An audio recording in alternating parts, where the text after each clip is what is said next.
Assalamualaikum warahmatullahi wabarakatuh. Perkenalkan, nama saya Muhammad Angga Nosya, NIM 2010281 dari Survei Pemetaan dan Informasi Geografis kelas B. Di sini saya akan menjelaskan tentang awan, bagaimana proses terbentuknya awan, jenis-jenis awan, dan manfaat awan bagi kehidupan manusia. Apa itu awan? Awan merupakan kumpulan tetesan air atau kristal-kristal es di dalam udara di atmosfer yang terjadi karena adanya pengembunan atau pemadatan uap air yang terdapat dalam udara setelah melampaui keadaan jenuh. Setiap uap air yang terkandung dalam udara akan berubah karena proses kondensasi atau pemadatan menjadi bintik-bintik air untuk membentuk awan. Selanjutnya, bagaimana proses terbentuknya awan? Awan dapat terbentuk jika terjadi kondensasi uap air di atas permukaan bumi. Udara yang mengalami kenaikan akan mengambang secara adiabatik karena tekanan udara di atas lebih kecil daripada tekanan di bawah. Partikel-partikel yang disebut dengan aerosol inilah yang berfungsi sebagai perangkap air dan selanjutnya akan membentuk titik-titik air. Selanjutnya, aerosol ini terangkat ke atmosfer, dan bila sejumlah besar udara terangkat ke lapisan yang lebih tinggi, maka ini akan mengalami pendinginan dan selanjutnya mengembun. Kumpulan titik-titik air hasil dari uap air dalam udara yang mengembun inilah yang terlihat sebagai awan. Makin banyak udara yang mengembun, makin besar awan yang terbentuk. Selanjutnya ada jenis-jenis awan. Jenis-jenis awan terbagi menjadi 4 bagian. Yang pertama, kelompok awan tinggi, yang kedua kelompok awan menengah, yang ketiga kelompok awan rendah, yang keempat awan yang terjadi karena udaranya naik. Kelompok awan tinggi. Pertama, ada awan cirrus. Awan cirrus merupakan awan tertinggi dari kelompok ini yang berada pada ketinggian di atas 9.000 meter di bawah permukaan laut. Berbentuk sangat halus seperti benang sutra dan mengandung kristal es yang sering terlihat apabila cuaca cerah.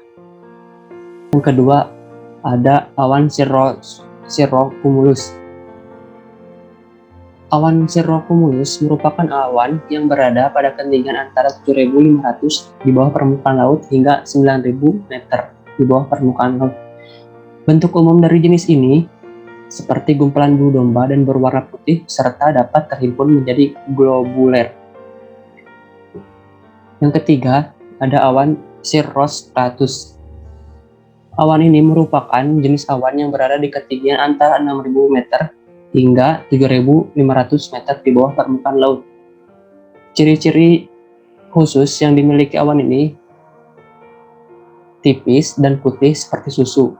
Awan ini juga yang sering menghasilkan sebuah lingkaran yang diyakini oleh sebagian orang sebagai tanda akan terjadinya angin topan atau badai. Yang kedua, ada kelompok awan menengah. Pertama, ada awan altocumulus. Awan ini terletak pada ketinggian 4.000 meter hingga 6.000 meter di bawah permukaan laut. Awan jenis ini biasanya ciri-cirinya sering berbentuk seperti gumpalan bulu domba, namun tebal jika dibandingkan dengan awan cirrocumulus, dan berwarna kelabu hingga biru kebiruan. Yang kedua, ada awan altostratus. Awan ini adalah kelompok awan yang tingginya 3.000 hingga 4.000 meter di bawah permukaan laut. Ciri-cirinya seperti lembaran kain rapat yang berwarna kelabu, yang merupakan globuler horizontal, dan awan altostratus ini sering membentuk bayangan. Yang ketiga, ada awan kelas rendah. Awan kelas rendah yang pertama adalah awan stratocumulus. Awan ini merupakan sebutan untuk awan yang sangat rendah. Awan stratocumulus dapat menghasilkan hujan tetapi biasanya tidak lebat. Awan ini berbentuk bulat dengan gumpalan yang tampak berkumpul atau memisah secara teratur di langit dengan berwarna keabu-abuan. Yang kedua, ada awan stratus. Awan stratus merupakan awan berbentuk lapisan tipis melebar pada langit dengan warna putih keabu-abuan. Awan ini menandakan kestabilan tekanan udara pada atmosfer dan kerap muncul saat cuaca sangat panas. Biasanya awan ini membawa hujan ringan berupa gerimis. Bentuk awan ini sangat teratur di langit meski kadang ditemui bentuk yang pecah-pecah tidak beraturan. Terkadang awan ini bervolume tebal sehingga menutupi cahaya matahari.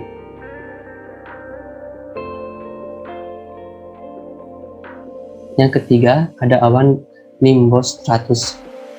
Awan nimbus stratus merupakan awan berbentuk tebal dan cenderung tidak teratur dengan warna putih keabu-abuan. Tekstur awan yang tebal dan menutup cahaya matahari ini kerap menghasilkan hujan dan salju. Di daerah tropis, awan ini menghasilkan hujan yang cukup tinggi, sementara di daerah subtropik, awan ini mampu menghasilkan salju.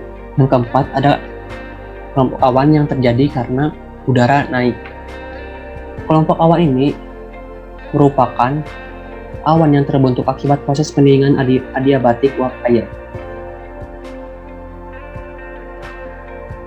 Sering disebut juga sebagai awan hujan yang dapat mendulang tegas hingga ke batas lapisan troposfer.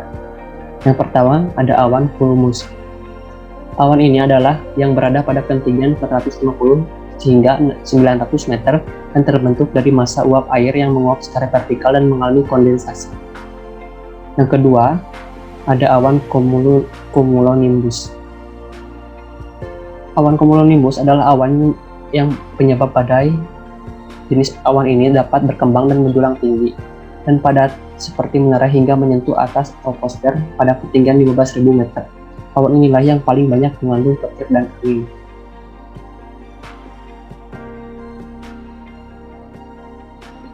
Selanjutnya, ada beberapa manfaat awan bagi kehidupan manusia. 1. Menghasilkan hujan. 2. Membantu memberikan cadangan air bagi manusia. 3. Membantu menyuburkan tanaman. 4. Mencegah dari kekeringan. 5. Melindungi pancaran langsung dari sinar ultraviolet. 6. Dapat membantu meramal cuaca. Dan 7. Dapat memperkirakan arah angin. Sekian yang dapat saya sampaikan. Kurang lebihnya mohon maaf. Wabillahi taufiq wal hidayah. Wassalamualaikum warahmatullahi wabarakatuh.